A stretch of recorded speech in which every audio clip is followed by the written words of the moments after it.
Hello guys, this is Azhar Sayed.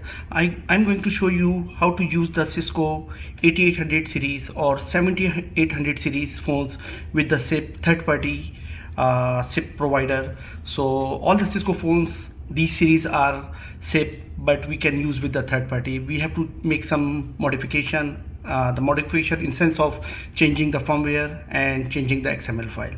So today I'm going to use my 8851 phone. 8851 phone, this is a Cisco phone K9 series. This is not 3PCC phone.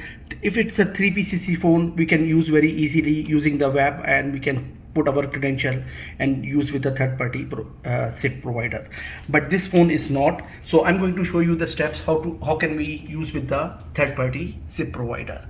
So this is 8851 phone. First I'm going to show you how to reset the phone, because it is already configured. So I'm going to reset the phone first. Okay, so you have, this is your setting button. You have to press the setting button, go to admin setting. This is admin setting. Now go to the reset setting and press all setting. Okay, it will confirm the reset and it's not resetting. In the meantime, we are going to I will show you my folder what I have here. So this is my folder what I have here. I have a TFTP server. This is what I'm going to use today is the 3CT daemon.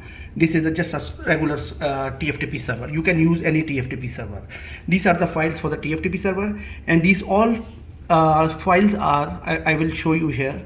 These are the 12-1. These are the SIP firmware for the phone I'm going to use with the 8851 phone. So very important thing is the XML file. This is the XML file. You have to create the XML file. If you guys don't have the file, you can contact me. I will send you the file, and also I will send you the TFTP software and the SIP firmware. So first thing, this is our XML file. So let's open this one first. Edit in Notepad++. Now this is my file. Now this is a file. You have to find, first thing first is a process node name. This is very important, and you have to put your DNS for the third party SIP provider, or you can use the IP address or the DNS. So right now I'm using the toronto9.vibe.ms. This is my server name, proxy address rather. Okay, go down and you will see the line 1. So this is the line 1 we are going to set now. This is my DID. I'm putting my DID here. Okay, this is my account number. You can use your account number, or you can use the sub account. This is my caller ID, the one I'm going to send. Okay, this may be different with this one. It depends what you are going to do it. Okay, now this is again my account name. This is like your account ID, and this is my password for the SIP account. Okay, so these are the important things. Now you have to go down and find one more thing which is very important. This is the SIP firmware, what you are going to use with. So if you go back to here, and if you find the load file, this is the load file. Go and rename this file. Like I'm just copying the name. Copy, come back here and put it down here, write it down here, and this is the file name, our load file name. Remember, don't include the extension here like a dot load. I'm not going to write it down here. Okay, so the file is ready. Now save it here. Now another important thing, this is the MAC address. Okay, so MAC address, you can go to the phone, go to the admin setting, Ethernet setup, and you can see here starting with the B, this is my MAC address. Okay, so this MAC address you have to write it down here, SEP, then the MAC address .cnf.xml. This is the XML file name. You can see here you have to save it with this SEP plus the MAC address plus CNF plus XML. Okay, so this is ready now. Now my TFTP server, let's open the TFTP server first. So I'm double clicking here.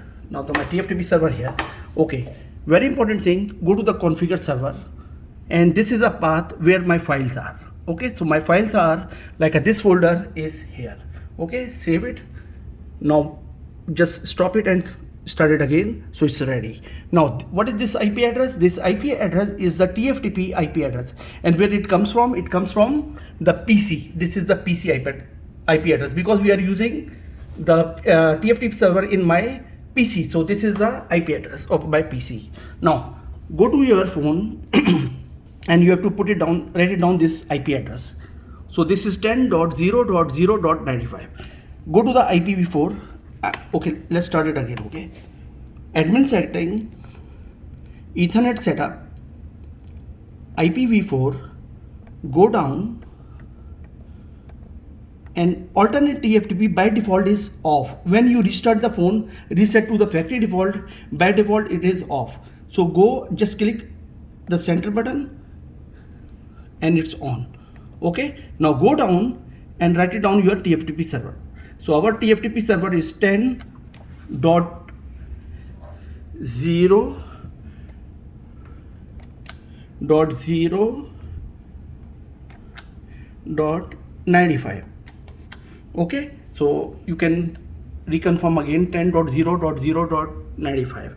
So I'm putting in the TFTP server 1 10.0.0.95.